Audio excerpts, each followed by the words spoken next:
Joining me now from Arlington, Virginia, Trump 2020 Senior Advisor Katrina Pierson. Katrina, it's great to see you. Hi, Stephanie. Thanks for having me. So, Katrina, how concerned is the Trump campaign about voter fraud in this election?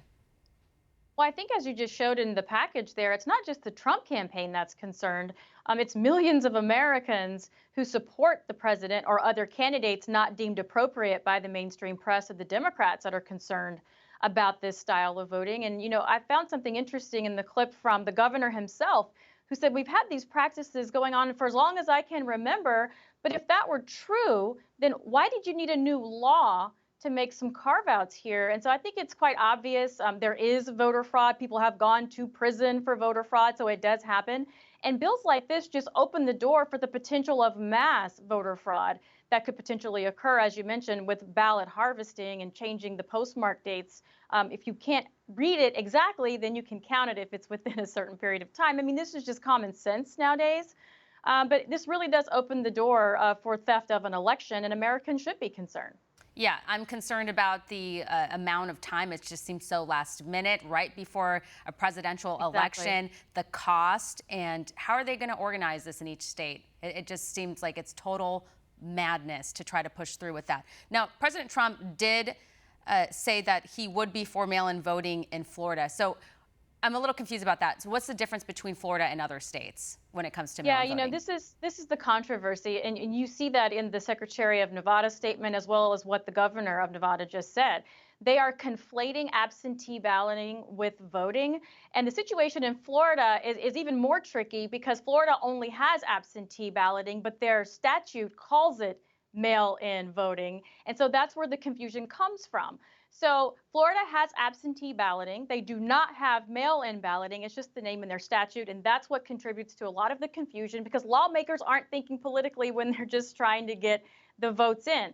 So the president has always supported absentee balloting, but what the Democrats are trying to do now is push forward all mail-in balloting, and the difference here is you do not have to request the ballot, and that's what the president is against. Yeah, I mean, it's kind of suspicious that the left and the media and everyone seems to be hard pushing this. So you have to wonder if it's politically motivated. Now, Twitter partially suspended one of President Trump's campaign Twitter accounts over a tweet suggesting that children are almost immune to the coronavirus. What does the campaign have to say about that? We know I've interviewed several experts and doctors who say that kids, when it comes to COVID-19, there's generally low risk.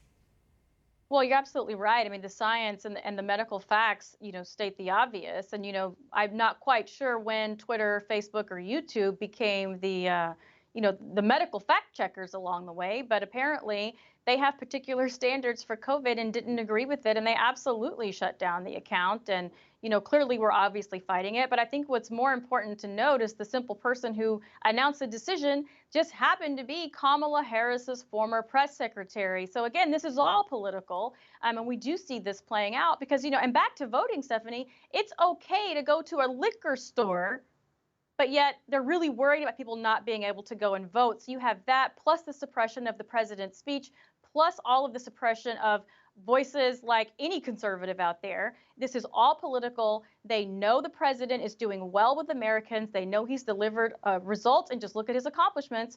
They are terrified that President Trump is going to get reelected, and that's why they are going all out to stop his message and to stop his voters. Well, and Twitter's apparently going after misinformation when it comes to COVID-19. And they also censored Donald Trump Jr. recently after he posted the video of the doctors talking about hydroxychloroquine. Obviously, no one's saying that that is the cure-all, the solution to coronavirus, but it's been shown to be maybe a preventative or possibly effective for somebody, and that's between them and their doctor. But it's kind of crazy that he'd be banned over that or suspended for a few hours, 12 hours. Want to see more videos like this? Click on the link below and subscribe to One American News on YouTube, and call your cable provider and kindly demand that One American News is added to your lineup. Call and subscribe today.